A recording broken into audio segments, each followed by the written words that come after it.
कुछ लोगों की बाइक की क्लच प्लेटें 10 से 15,000 किलोमीटर में ही ख़राब हो जाती है, उनको चेंज करना पड़ जाता है। वहीं सेम गाड़ी कुछ लोगों के पास देखने को मिलता है जिनकी गाड़ियाँ 50,000 किलोमीटर 80,000 किलोमीटर चल चुकी होती है, फिर भी उनका क्लच प्लेट चेंज नहीं हुआ होता, ना ही ख़राब हुआ होता, वो और चला रहे होते हैं।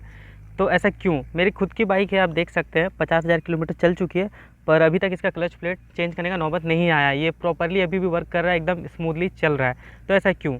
तो आज इसी के बारे में हम लोग बात करने वाले हैं। कुछ ज़रूरी टिप्स और मेरे कुछ जानकारी और कुछ एक्सपीरियंस है मेरा जो आपके साथ शेयर करने वाला हूँ। तो बने रहें वीडियो के लास्ट तक दोस्तों। मैं अनूप और स्वागत है आपका बाइक्स बेसिक नॉलेज में। सबसे पहले हम लोग बात करते हैं क्लच लीवर के प्रॉपर एडजस्टमेंट के बारे में। क्लच लीवर यानी कि क्लच लीवर से कनेक्टेड होता है क्लच का तार, और फिर अंदर इंजन के अंदर वही तार क्लच को मूव करता है। तो सबसे पहले क्लच लीवर का आपका एडजस्टमेंट प्रॉपर होना चाहिए। ये यहाँ से इंगेज नहीं होना चाहिए, बल्कि इसमें थोड़ा सा फ्री प्ले होना चाहिए।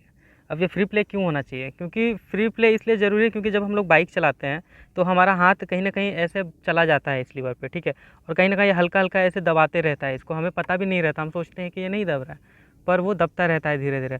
और ये इसे दबाने का काम कब है? जो लोग बाइक चलाते हैं वो अच्छे से जानते हैं इसको। जब हम लोग गियर शिफ्टिंग के टाइम पे ही दबाते हैं, या जब हमें गाड़ी रोकना है, गाड़ी को न्यूट्रल पे करना है, गियर घटाना या बढ़ाना हो, तभी इसका यूज होता है।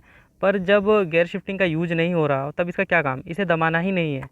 अगर ये दबता रहेगा और गाड़ी चलता रहेगा, गियर शिफ्टिंग नहीं होगा, तो क्लच प्लेट्स अंदर में घिसते रहेंगे और बहुत जल्दी ख़त्म हो जाएगी और ख़राब हो जाएगी, और आपको फिर उसे चेंज कराना पड़ेगा। तो कहीं ना कहीं अगर हम आप इसको हल्का से दबा रहे तो हमारा क्लच प्लेट जो है गाड़ी चलते टाइम इंगेज रहता है और वो घिसता रहता है। तो उसका जो लेदर होता है अंदर में एक लेदर टाइप का रहता है जो सटते रहता है, घिसते रहता है। तो अगर ये आपको दबेगा तो वो बहुत जल्दी घिस जाएगा और बहुत जल्दी ख़राब हो जाएगा और आपका क्लच प्लेट खत्म हो जाएगा, आपको चेंज करना पड़ेगा। बट अगर आपका ये फ्री प्ले है, जैसे कि आप जैसे मेरा बाइक में देख रहे हैं, यहाँ पे ये इतना दूर आकर के यहाँ से इंगेज हो रहा, तो अगर मैं चलाते टाइम इसको यहाँ पे ऐसे पकड़ता हूँ तब भी ये इंगेज नहीं रहेगा। ये इतना फ्री प्ले है, ये इतना चलेगा। क्लच लीवर और उसके तार के एडजस्टमेंट के ऊपर मैंने पहले से वीडियो बना रखा है। अगर आपने वो वीडियो नहीं देखा है तो लिंक मैं डिस्क्रिप्शन में डाल देता हूँ, आप वहाँ पे जाकर के देख सकते हैं, या फिर मेरे चैनल के प्लेलिस्ट में जाकर के मेंटेनेंस में आप उस वीडियो को देख सकते हैं। अब बात करते हैं राइडिंग स्टाइल पे। तो राइडिंग स्टाइल कुछ लोगों का ऐसा होता है कि उनका क्या ही कहना भाई। कुछ लोग ऐसे होते हैं, मैंने देखा है उनको, कि वो थर्ड या फोर्थ गियर पे ही खड़ी करके चले जाते हैं, फिर जब वापस आते हैं तो वो थर्ड या फोर्थ गियर से उसे हटाते नहीं हैं, क्लच को प्रेस करते हैं और उसी गियर पे, थर्ड या फोर्थ गियर पे धीरे धीरे गाड़ी को बढ़ाने लगते हैं। जबकि ऐसा नहीं करना चाहिए। गाड़ी को हमेशा कोशिश करें कि फर्स्ट गियर पे ही बढ़ाएं। गाड़ी का जो फर्स्ट गियर उसी लिए बना है, उसे धीरे धीरे बढ़ाने के लिए। जैसे ही 10 से 20 के बीच में आपका गाड़ी स्पीड पे आए फर्स्ट गियर पे, उसे सेकंड गियर पे शिफ्ट कर दिया। फिर 20 से 30 के बीच में आए तो थर्ड गियर पे शिफ्ट करें। फिर 30 से 40 के बीच में आए तो उसे फोर्थ गियर पे शिफ्ट करें, और उससे भी ज़्यादा गियर है तो उसके बाद 40 के बाद आप गाड़ी को कितने भी गियर पे चलाएं फ़र्क नहीं पड़ता, वो उसके बाद स्पीड मेंटेन हो जाता है, आपका क्लच प्लेट खतरे में नहीं रहता है। तो कोशिश करें हमेशा गाड़ी को फर्स्ट गियर से ही स्टार्ट करें, चाहे आप बम्पर पे गाड़ी को स्लो कर रहे हों या गाड़ी को खड़े रखे हों, जब भी स्टार्ट कर रहे हो तो उसे फर्स्ट गियर पे ही करें। आप सेकंड गियर पे भी अपने बाइक को बढ़ा सकते हैं, बट कोशिश करें हमेशा कि गाड़ी को फर्स्ट गियर पे ही आगे धीरे धीरे करके बढ़ाएं, ठीक है। इसके बाद बारी आती है हाफ़ क्लच की। तो बहुत से लोग हाफ़ क्लच को, मतलब होता है ये आधा दबाया और गियर शिफ्ट कर दिया, तो ये प्रॉपर तरीका नहीं है गियर शिफ्टिंग का। हमेशा क्लच को पूरा प्रेस करें और उसके बाद ही गियर को शिफ्ट करें। ये गियर आपका स्मूथ शिफ्ट होना चाहिए, ना कि हार्ड। कभी भी आप नोटिस करेंगे कि जब आप हाफ़ क्लच का यूज करते हैं तो गियर थोड़ा सा हार्ड शिफ्ट होता है।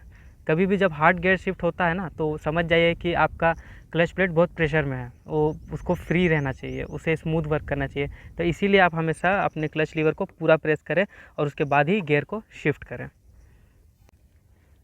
अब बात करते हैं कितने नंबर गियर पे कितना स्पीड होना चाहिए। जनरली 100 सीसी से 150 सीसी के बीच का मैं आपको बता रहा हूँ। ये 0 से 10 के बीच में एक गियर, 10 से 20 के बीच में सेकंड गियर, 20 से 30 के बीच में थर्ड गियर, और 30 से 40 के बीच में फोर्थ गियर। और अगर आपके बाइक में आप 150 से अधिक सीसी का बाइक है तो जाहिर सी बात है आपकी बाइक में 5 गियर होंगे या फिर उससे अधिक भी हो सकती है। तब आप 40 से ऊपर के बीच में कितने भी गियर पे चलाएं, कोई फ़र्क नहीं पड़ता है। एक चीज़ का ध्यान आपको हमेशा रखना है कि आपका गियर शिफ्टिंग हमेशा स्मूथ होना चाहिए। गियर शिफ्टिंग अगर आपका हार्ड हो रहा है, इसका मतलब है आपका क्लच लीवर का, क्लच तार का एडजस्टमेंट प्रॉपर नहीं है, जिसके वजह से वो पूरी प्रेस नहीं हो रहा है, और वो अंदर इंजन के अंदर जो आपका क्लच है वो पूरी ओपन नहीं हो रहा, पूरा मतलब कि गियर के साथ में डिसएंगेज नहीं हो रहा, जिसके वजह से आपका गियर शिफ्टिंग हार्ड हो रहा है, जिसकी वजह से आपका क्लच प्लेट यहाँ पर बर्न हो सकता है, जल सकता है। अब बात करते हैं कि क्लच प्लेट जब ख़राब हो जाता है तो हमें पता कैसे चलेगा? एक्चुअली जब क्लच प्लेट ख़राब होने लगता है तो कुछ कुछ साइन वो हमें देने लगता है, जैसे कि माइलेज का घट जाना। आपका अगर कार्बोरेटर बाइक है या एफआई है, जो भी हो, आपका ट्यूनिंग अगर सही है फिर भी आपका माइलेज सही नहीं रहेगा, आपका माइलेज कम हो जाएगा। दूसरा ये कि आपका गाड़ी में रेस सही से नहीं लेगा, मतलब कि पिकअप बहुत ही धीरे धीरे लेगा। हो सकता है थर्ड या फोर्थ गियर में आपका गाड़ी बढ़ना ही छोड़ दे, वो बढ़े ही ना, वो क्लच पूरा तरह से डिसएंगेज हो जाता है गियर बॉक्स के साथ, वो बढ़ेगा ही नहीं, वो अटक जाएगा। ये तब होता है जब आपका क्लच प्लेट पूरी तरह से ख़त्म हो चुका है। तो ये कुछ छोटे छोटे साइन हैं जो हमें बताते हैं कि क्लच प्लेट ख़राब हो रहा है। और एक चीज़ और है, ये जो तार लगा हुआ है नीचे जहाँ इंगेज्ड होता है, जहाँ पे मतलब कि एक शाफ्ट है, वहाँ पे लगता है और अंदर में वो क्लच प्लेट को मूव करता है। वो जगह दो नट होते हैं, वो नट अगर ख़त्म हो गया है, वो एडजस्ट होता है एक्चुअली। तो जो अगर वो ख़त्म हो गया है नट और एडजस्ट नहीं हो रहा है, इसका मतलब है कि आपका क्लच प्लेट लगभग ख़त्म होने वाला है। तो उस टाइम एक बार ज़रूर से चेक करवा लेना चाहिए कि क्लच प्लेट ख़त्म होने वाला है, क्योंकि अगर ख़त्म होने वाला अगर टाइम पे पता चल जाए तो कहीं हम दूर ट्रैवल के लिए निकले तो फंसेंगे नहीं, बच जाएंगे। तो ये कुछ छोटे छोटे साइन हैं जो अगर आप ध्यान देंगे तो आपका क्लच प्लेट ख़त्म हो रहा है बोल करके आपको पता चल जाएगा। उम्मीद है दोस्तों आपको आज का ये वीडियो पसंद आया होगा। अगर इस तरह के कुछ प्रॉब्लम्स है आपके बाइक से रिलेटेड, अगर आप कुछ जानना चाहते हैं तो आप मुझे कमेंट करके क्वेश्चन में पूछ सकते हैं। मैं कोशिश करूँगा आपके उस क्वेश्चन का अच्छे से एक्सप्लेन करके जवाब देने का और आपको अच्छे से समझाने का। तो मिलते हैं अगले वीडियो में, तब तक के लिए take care and bye bye.